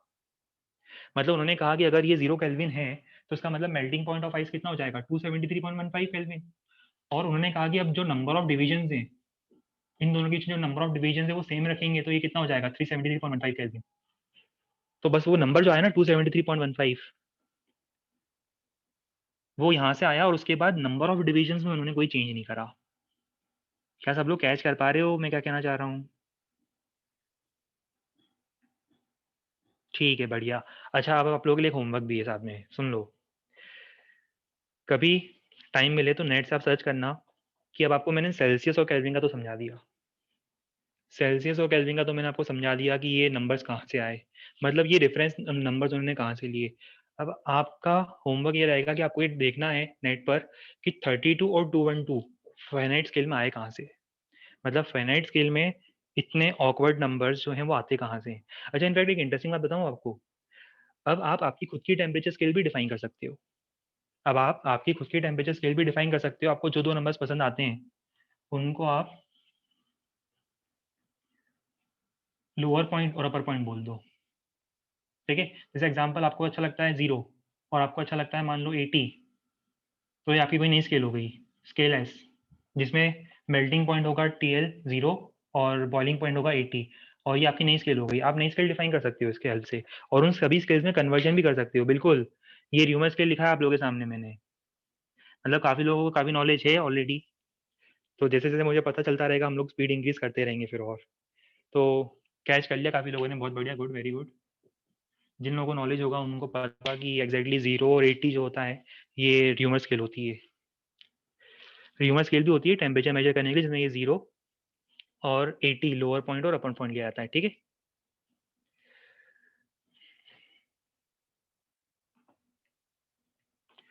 चलिए, पर ये हमारे लिए यूज़फुल नहीं है, रेलेवेंट नहीं है, इसको आप लोग हटा भी दो, साइडलाइन कर दो, आपको तो 3 ही स्केल पे ध्यान देना है। 3 स्केल कौन-सी है बताओ? जो हम लोग के लिए रेलेवेंट स्केल्स हैं वो कौन-सी है?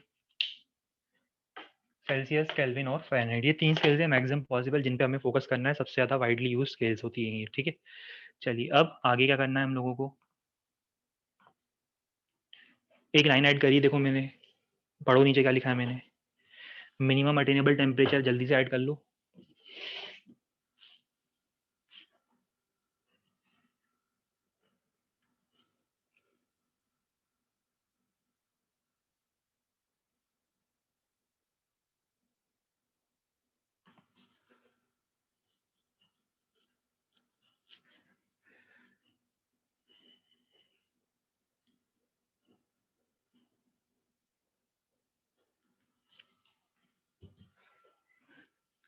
एक मिनट का टाइम दे रहा हूँ एग्जैक्ट, कंप्लीट नोट कर लो। काफ़ी लोगों ने नोट कर लिया है, जिन लोगों ने नोट नहीं किया था उस समय नोट कर सकते हो। 1 मिनट का टाइम दे रहा हूँ।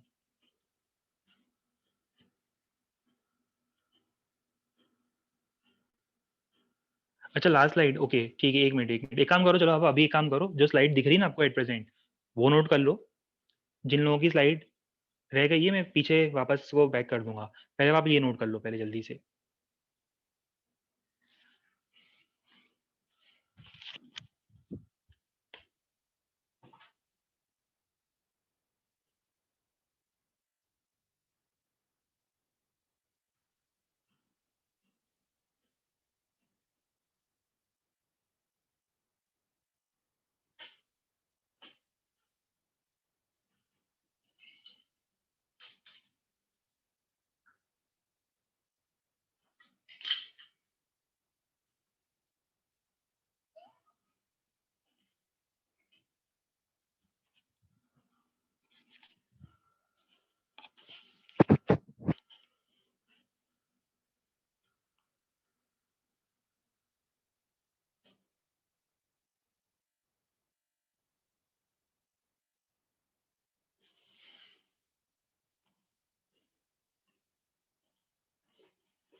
ठीक है, मैं स्लाइड को पीछे कर रहा हूँ एक बार, जिन लोगों ने नोट नहीं करा था।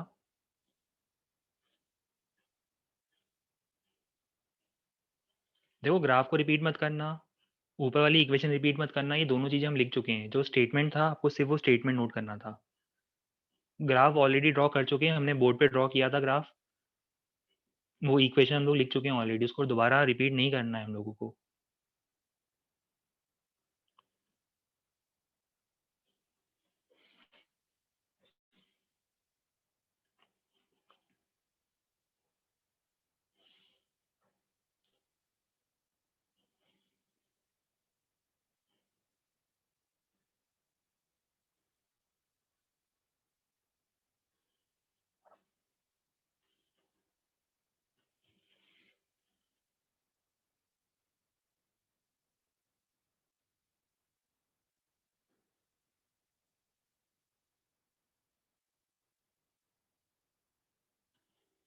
ठीक है, अब जो नेक्स्ट कंसेप्ट आता है,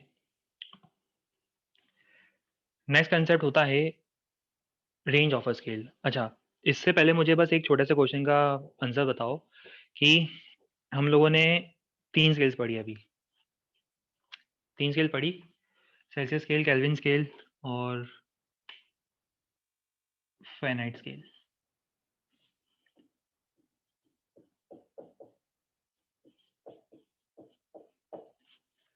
सिंपल सा क्वेश्चन ये है कि हमें पता है कि ऐसा यूनिट तो केल्विन है, और इनफैक्ट सेल्सियस भी कंफर्टेबल है यूज़ करने के लिए, इतना कुछ ऑकवर्ड तो ही नहीं, कंफर्टेबल है वो भी यूज़ करने के लिए। बट प्रॉब्लम ये है कि जब आप डॉक्टर के पास जाते हो और जब आपका टेम्परेचर मेजर करते हैं तो वो फ़ारेनहाइट स्केल प्रेफ़र करते हैं। तो क्या रीज़न है इसका, मतलब कि वो फ़ाइनाइट स्केल क्यों प्रेफ़र करते हैं? कुछ आइडिया इस बारे में? मतलब rather than using SI unit for measuring temperature,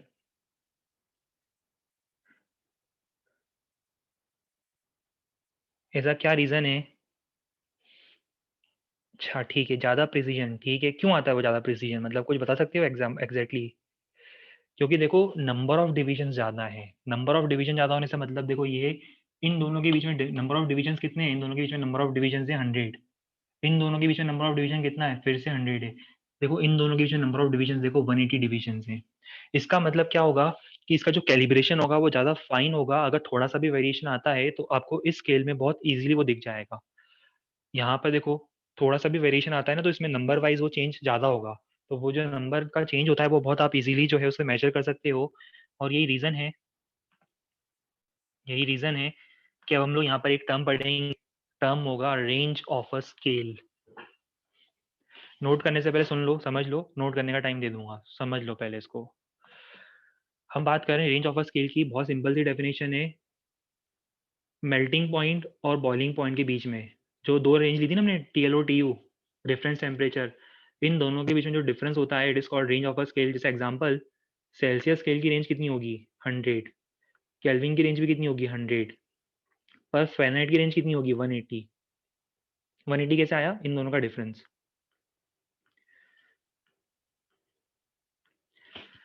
अब यार ये स्टेटमेंट पढ़ो नोट करने की जल्दबाजी मत करना, पहले समझ लेना, कंसेप्ट समझना ज़्यादा ज़रूरी है हमारे लिए। नोट तो करवा दूंगा मैं अच्छे से, इधर देखो पहले। ये समझ में आ रहा है 1 डिग्री सेल्सियस का टेम्परेचर चेंज और 1.8 डिग्री फ़ारेनहाइट का चेंज इक्वल होंगे। टेम्परेचर इक्वल नहीं है, टेम्परेचर डिफरेंस ये इक्वल है, समझ में आ रहा है? आप ऐसा बोलोगे कि 1 degree Celsius is equal to 1.8 degree Fahrenheit तो गलत हो जाएगा। पर आप बोलोगे a change of 1 degree Celsius change is equivalent to a change of 1.8 degree Fahrenheit, तो वो सही है। हम बात कर रहे हैं चेंज की। लास्ट पॉइंट पढ़ो जरा, एक्सप्लेन नहीं करूंगा ये अब मैं, समझ जाओगे खुद ही। हो गया क्लियर? जल्दी से नोट कर लो इसको।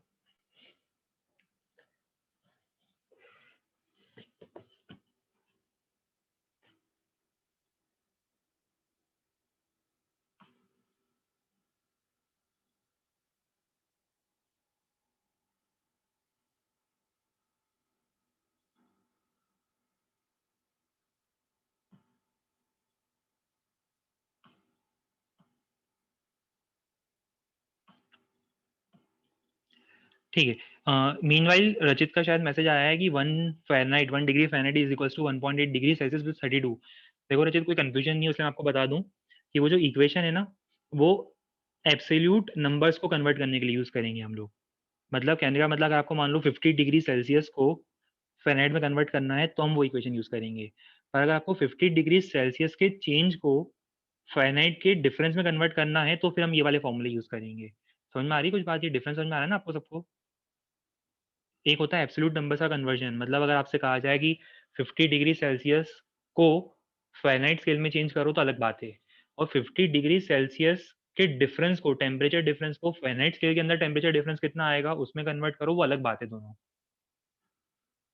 अरे क्लियर हो रहा है नहीं हो रहा है सबको, दोनों में डिफरेंस क्या है? बता देंगे, चलो अभी एग्जाम्पल बता देंगे, क्वेश्चन करवा देंगे इस पर।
ठीक है, नोट कर लिया सब लोगों ने। अब सुनो ध्यान से।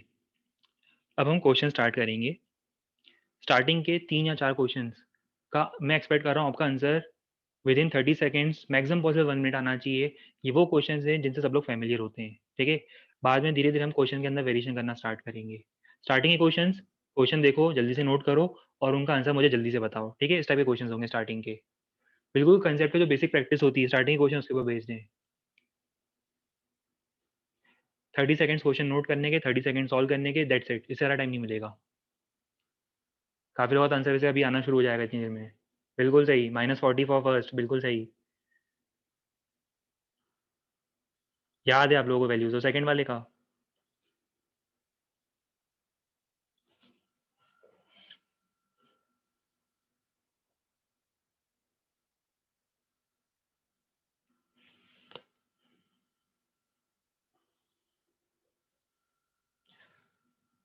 क्वेश्चंस केयरफुली नोट कर लेना कॉपी में।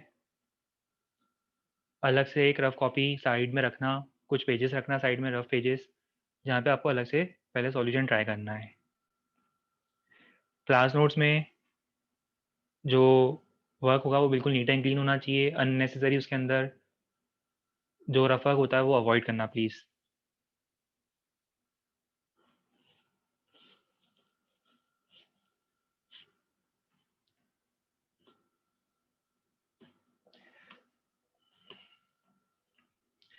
चलिए एक बार मैं आंसर फ्लैश करके बता देता हूँ। आंसर आना चाहिए आपका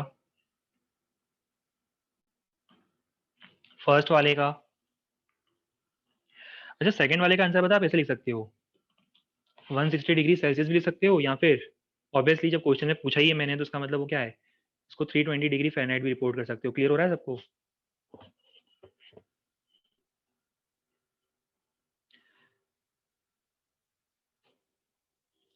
कोई ऐसा जिसका आंसर नहीं आया हो? कितने लोग हैं जिनका आंसर नहीं आया? अच्छा, सेकंड पार्ट में डाउट है, ठीक है बता देते हैं। चलो दोनों पार्ट डिस्कस करके बता देते हैं, कोई जल्दबाजी नहीं है, देख लो।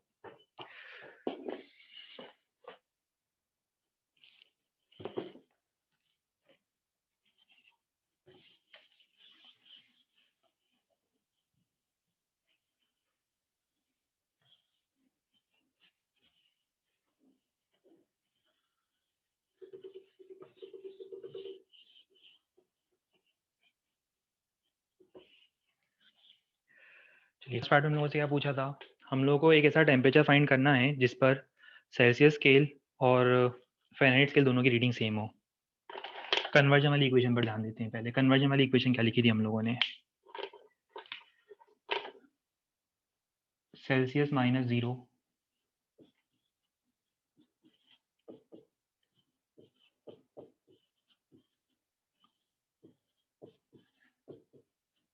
ठीक है। अब ए पार्ट की बात करते हैं।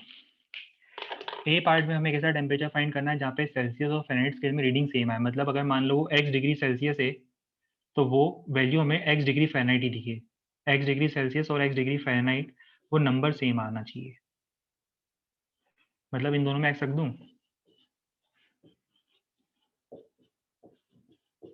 वैसे तो बहुत बेसिक चीज़ें आप लोगों ने शायद 9-10 में करी होगी सब सॉल्व। बस अब इसको सॉल्व कर लेना।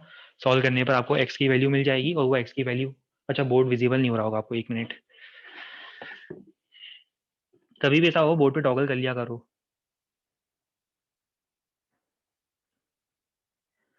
ठीक है। कभी मैं भूल जाऊँ तो आप लोग बोर्ड पे टॉगल कर लिया करो, पास में ऑप्शन दिख रहा होगा आपको, टॉगल कर लिया करो। सॉल्व करने पर कितना आ रहा है ये? सॉल्व कर लूँगे? सॉल्व करने पर ये वैल्यू कितनी आनी चाहिए?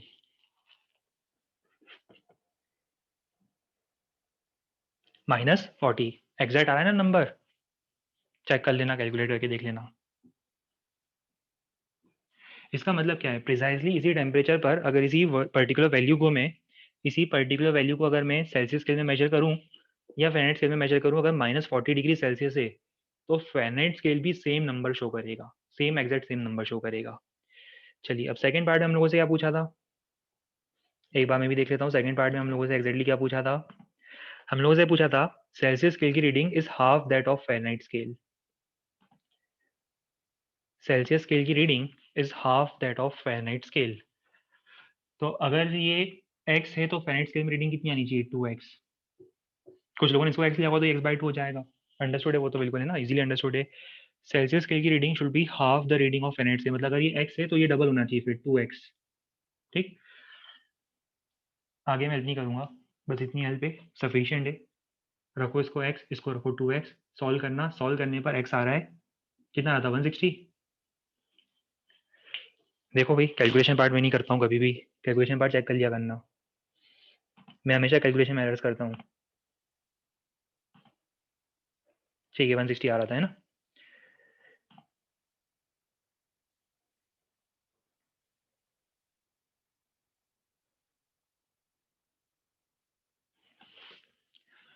अच्छा वो डायरेक्ट फॉर्मूला बता दिया, अरे वो डायरेक्ट फॉर्मूला लिखा है मैंने, देखो मैं कंसेप्चुअली पढ़ाऊंगा, मैं फॉर्मूले वाइज तो एकदम से नहीं जाऊंगा, बट हाँ जो लोग डायरेक्ट फॉर्मूला पूछ रहे हैं मुझसे, वो फॉर्मूला अपने बचपन में पढ़ा हुआ है, देखो डिग्री सेल्सियस अपॉन 100। अब इसके बारे में क्या बताऊँ आप लोगों को, ज़्यादा मैं, सब लोग नॉलेजेबल हो, मैं ज्यूम कर रहा हूँ, ये सब चीज़ें बचपन में पढ़ते हो। 180 वही लिखा है मैंने, ये कैंसिल होगा, ये 5 हो जाएगा, ये 9 हो जाएगा, degree Celsius equals to 5/9 degree Fahrenheit minus 32 into 5/9। देख लेना कैलकुलेशन पार्ट अपनी तरफ से, समझ में आ रहा होगा, कन्वर्जन वाला काम है, वही कन्वर्जन वाला काम हम कर रहे हैं यहाँ पर, ठीक है।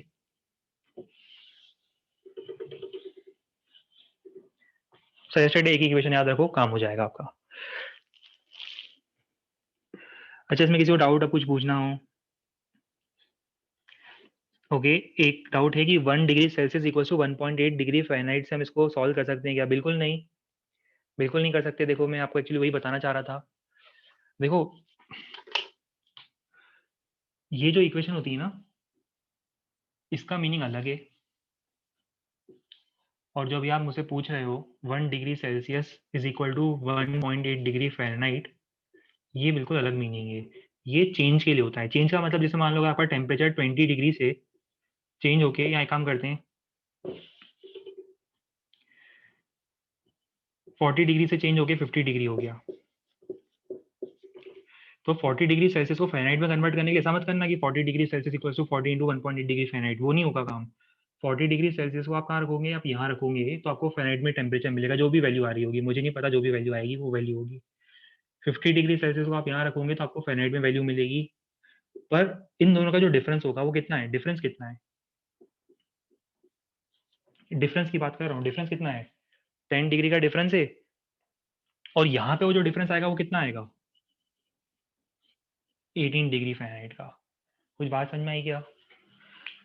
रेंज में हम लोग डिफरेंस की बात कर रहे हैं, तो आप दोनों फॉर्मूले में प्लीज, एक आध दो स्टूडेंट्स को कंफ्यूजन है शायद, तो प्लीज उन दोनों को आप आपस में मिक्स मत करो, मिक्स नहीं करना है हम दोनों को, ये चीज अलग है, ये जो एक्चुअल नंबर्स होते हैं स्केल में उनको कन्वर्ट करने वाला फॉर्मूला है, और ये फॉर्मूला रेंज में जो डिफरेंस आता है, स्केल में जो डिफरेंस आता है, ठीक है, ये डिफरेंस है 10 डिग्री सेल्सियस का, तो 10 डिग्री सेल्सियस का change is equivalent to 18 degree Fahrenheit का चेंज।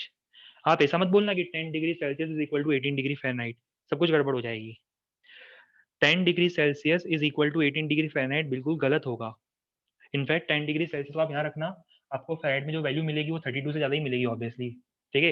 एक्जेक्टली कितनी मिलेगी, 32 प्लस कितना हो जाएगा, ये 1.8 का चेंज है ना, तो कितना हो जाएगा, 18 का चेंज आया, 32 50 होना चाहिए, वो देख लेना कैलकुलेट करके, शायद 50 आना चाहिए। तो 10 डिग्री सेल्सियस मोस्ट प्रोबेबली मुझे लग रहा है 50 आएगा। तो 10 डिग्री सेल्सियस की जो वैल्यू होती है,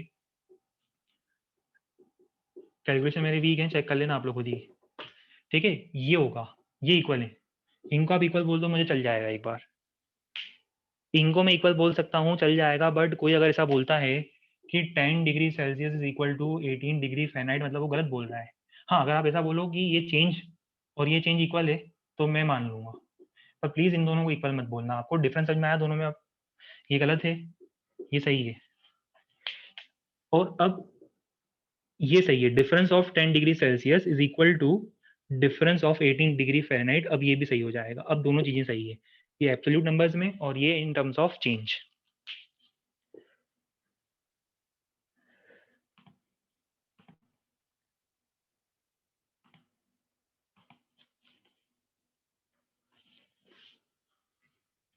लो भाई, आपने क्वेश्चन पूछा, क्वेश्चन आ गया, सेम कंसेप्ट आप लोग पूछ रहे थे, सेम कंसेप्ट पे कुछ ट्राई करो।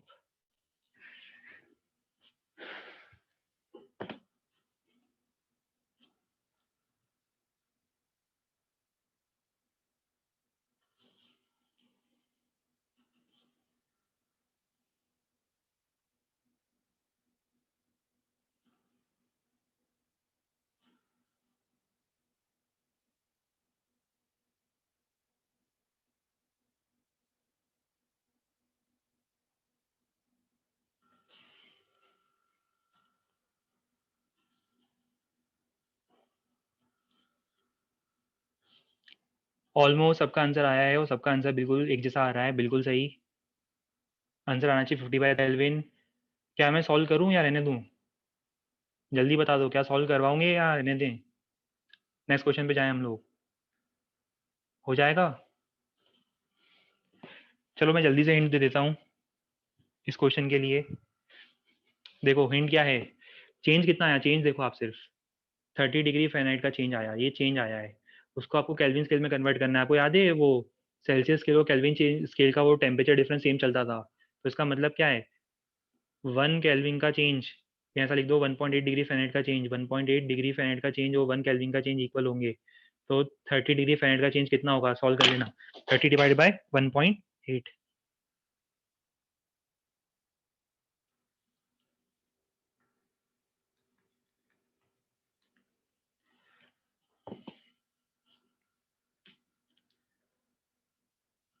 एक क्वेश्चन तो और कर ही सकते हैं हम लोग, इतना टाइम तो है, जल्दी करो।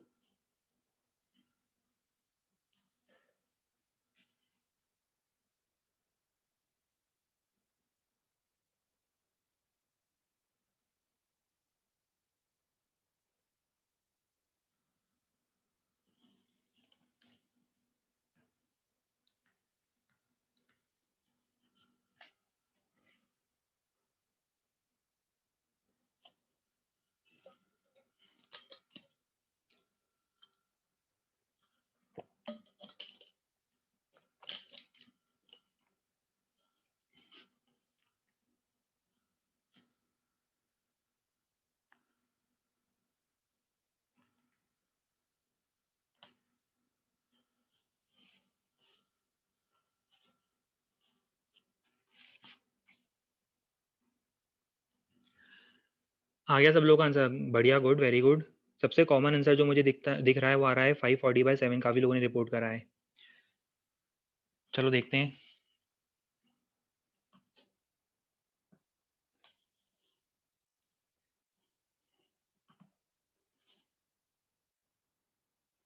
बिल्कुल सही है। चलो कर लेते हैं सॉल्व।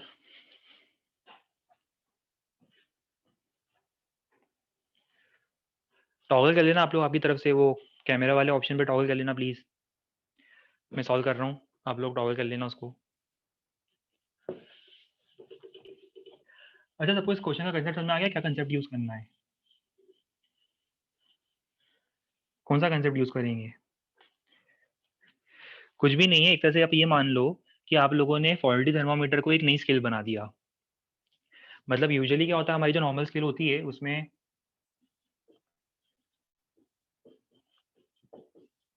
ये इक्वेशन फॉलो होती है, ये इक्वेशन होल्ड करती है। और अब जो फॉल्टी थर्मामीटर है, एक तरह से आप ये मान लो ये फॉल्टी थर्मामीटर फॉल्टी नहीं है, वो एक नई स्केल पे वर्क कर रहा है।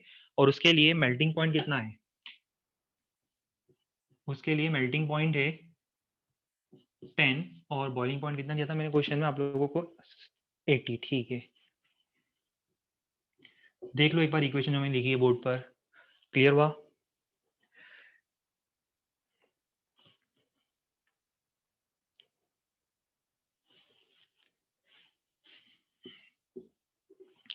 ये सबको क्लियर है? ये एक्चुअल स्केल होती है, जो करेक्ट स्केल होती है, और ये उस फॉल्टी थर्मामीटर के लिए हम लोग एक तरह से नई स्केल डिफाइन कर दी, जहां पर मेल्टिंग पॉइंट और बॉइलिंग पॉइंट जो है वो चेंज हो गए हैं। तो उसके लिए नई स्केल है, इसमें लोअर पॉइंट है 10 और अपर पॉइंट है 80। और ये रीडिंग कितनी बता रहा है, 64 बताया शायद, क्वेश्चन में इतनी दिया था मैंने। सॉल्व कर लेना प्लीज, अब आप लोग आगे हेल्प नहीं करूंगा इसमें मैं। सॉल्व करके मैं आंसर आपको डिस्प्ले कर दिया था, कितना आ रहा था, 540/7 दिख ही रहा है, 54 540/7। तो आपका आंसर आ जाएगा, एक्चुअल टेम्परेचर रहा होगा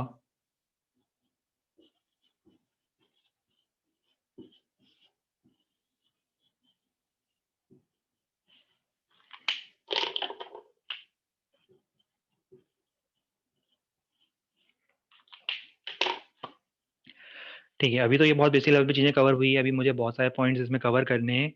मैं फिर से रिमाइंड करा दूं, थर्मोडायनेमिक्स में बहुत वाइड टॉपिक है, बहुत वास्ट टॉपिक है थर्मोडायनेमिक्स। अभी हमने इसमें सबसे पहला पोर्शन स्टार्ट किया है, पहला इंडिपेंडेंट पोर्शन स्टार्ट किया है, जिसे हम बोल रहे हैं thermometry, science dealing with temperature and it's measurement. ठीक है, चलिए अभी किसी को कुछ क्वेरीज हो, कुछ पूछना हो?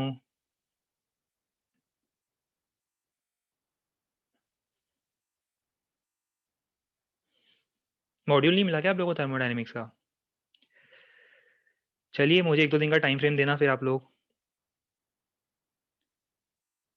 ब्रेक मिलेगा बस, अब ब्रेक ही आप लोगों का, ब्रेक ले सकते हो अब आप लोग। थर्मोडायनेमिक्स का मॉड्यूल जो है वो मैं 1-2 दिन का टाइम फ्रेम मुझे देना, मैं प्रोवाइड कर दूँगा। अच्छा 1 मिनट जाने से पहले 1 और मिनट रुक लो। आप लोगों के जो रिकॉर्डिंग्स हैं फिज़िक्स की, पर्सनली जो ये रिकॉर्डिंग्स होगी अब, ये मैं आपको कैसे प्रोवाइड करूँगा? आज नाइट तक आप लोगों के ग्रुप में एक गूगल ड्राइव की लिंक मिल जाएगी आपको, और हर बार आपको उसी लिंक को फॉलो करना है, ठीक है? उसी फ़ोल्डर के अंदर में सारे जितने भी वीडियोज़ होते होंगे हमारे आगे, जितने भी वीडियोज़ होंगे, क्लास नंबर 1, 2, 3, 4, सभी सीक्वेंशियल ऑर्डर में आपको वहाँ मिल जाएँगे। जो भी स्टडी मटेरियल मुझे प्रोवाइड करना है, मैं उसी गूगल ड्राइव की लिंक में ही पोस्ट करूँगा। गूगल ड्राइव का फ़ोल्डर के अंदर ही पोस्ट करूँगा, तो आपको एक ही लिंक फॉलो करनी है फिज़िक्स के जितने भी हमारे आगे के वीडियोज़ होंगे, जितने भी हमारे क्लास नोट्स या लेट्स से मुझे कुछ मटेरियल देना है, उसके लिए सिर्फ़ एक सिंगल गूगल ड्राइव की लिंक होगी। मैं आज आपको प्रोवाइड कर लूँगा, उसको सेव कर लेना आप, ठीक है?